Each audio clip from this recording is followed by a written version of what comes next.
അതെ, ഇന്ന് എള്ള് ചേർത്ത് പൊട്ടറ്റോ ഫ്രൈ ആണ് ഉണ്ടാക്കുന്നത്. അപ്പൊ അതിനായിട്ട് പൊട്ടറ്റോ ഞാനൊരു 1/2 കിലോ പൊട്ടറ്റോ നന്നായി കഴുകി ഇതേപോലെ അരിഞ്ഞു വെച്ചിട്ടുണ്ട്. അധികം കട്ടിയില്ല, അല്പം നേരിയതായിട്ടാണ് അരിഞ്ഞിരിക്കുന്നത്. അപ്പൊ ഇതങ്ങനെ ഇരിക്കട്ടെ. ഇനി നമുക്ക് ചൂടായ ചട്ടിയിലേക്ക് എണ്ണ ഒഴിക്കാം. വെളിച്ചെണ്ണയിൽ തയ്യാറാക്കണം കേട്ടോ, അതാണ് അടിപൊളി. ഇതിലേക്ക് നമുക്ക് അല്പം കടുകിട്ട് പൊട്ടിക്കാം. ഒരു 1/2 ടീസ്പൂൺ കടുകിട്ടുണ്ട്. അപ്പം അതങ്ങ് പൊട്ടി വരട്ടെ. പൊട്ടറ്റോ ഫ്രൈക്ക് ടേസ്റ്റ് കൂട്ടുന്ന ഒന്നാണ് എള്ള്. 1 ടേബിൾ സ്പൂൺ എടുത്തിട്ടുണ്ട്. ടീസ്പൂൺ അല്ല കേട്ടോ, ടേബിൾ സ്പൂൺ. അപ്പോൾ അതും അവിടെ കിടന്ന് അങ്ങോട്ട് ആവട്ടെ. ഇനി ഈ സമയത്ത് നമുക്ക് വറ്റൽ മുളകിടാം. കറിവേപ്പില ഉണ്ടെങ്കിൽ ഈ സമയത്ത് ഇട്ട് കൊടുക്കുക. ഞാൻ ഇച്ചിരി വെളിച്ചെണ്ണ കൂടുതൽ ഒഴിച്ചിട്ടുണ്ട്, കാരണം ഇത് ഫ്രൈ ആയിട്ട് എടുക്കണമല്ലോ. പിന്നെ വേണ്ടത് വെളുത്തുള്ളി, കൂട്ടത്തിൽ സവോള.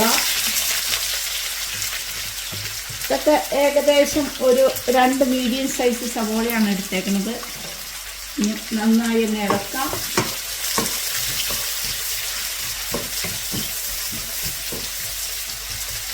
പച്ചമുളക് കീറിയത് ഒരു 4 എണ്ണം അതും ഇടാം.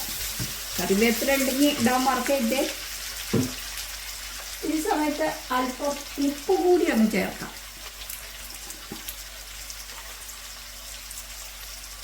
കൂട്ടത്തിൽ അല്പം മഞ്ഞൾപ്പൊടി, ഒരു 1/2 ടീസ്പൂൺ മഞ്ഞൾപ്പൊടി.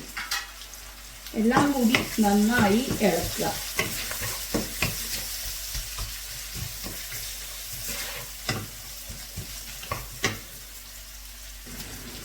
ഉള്ളി ഒന്ന് വാടി കഴിയുമ്പോൾ നമ്മുടെ ഉരുളക്കിഴങ്ങ് പൊട്ടറ്റോ അരിഞ്ഞത് നമുക്കൊന്ന് ചേർക്കാം. ഉള്ളി നന്നായി ബ്രൗൺ കളറൊന്നും ആകണ്ട.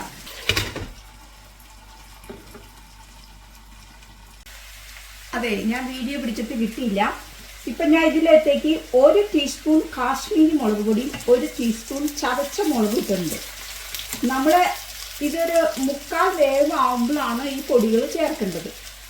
ഇനി നമുക്ക് മൂടി വെച്ച് വേവിക്കേണ്ട ആവശ്യമില്ല. ഇനി തുറന്ന് തന്നെ വെച്ച് നമുക്ക് ഒന്ന് പതുക്കെ ഇടയ്ക്കൊക്കെ ഇളക്കി കൊടുക്കാം. അങ്ങനെ നമുക്ക് ഫ്രൈ ആക്കി എടുക്കാം. എള്ളിട്ട്, ഞാൻ വെളുത്തെല്ലാം ഇട്ടേക്കുന്നത്, കറുത്ത എള്ള് ഇഷ്ടമുള്ളവർക്ക് കറുത്ത എള്ള് ഇടാം. എള്ളിട്ട് ഇത് ഈ പൊട്ടറ്റോ ഫ്രൈ ചെയ്തെടുക്കുമ്പോൾ നല്ല ടേസ്റ്റാണ് കേട്ടോ. ഈ എള്ളിൻ്റെയും കൂടി ആ ടേസ്റ്റ് ഈ പൊട്ടറ്റോയിലൊന്ന് വന്നു കഴിയുമ്പോൾ അടിപൊളി സാധനമാണ്. ഒരു തവണ നിങ്ങൾ ഉണ്ടാക്കി കഴിഞ്ഞാൽ നിങ്ങൾക്ക് വീണ്ടും വീണ്ടും ഉണ്ടാക്കാൻ തോന്നും. എള്ള് ചേർത്ത പൊട്ടറ്റോ ഫ്രൈ എല്ലാവർക്കും ഇഷ്ടമായില്ലേ? എല്ലാവരും ഒന്ന് ട്രൈ ചെയ്യണേ. ബൈ.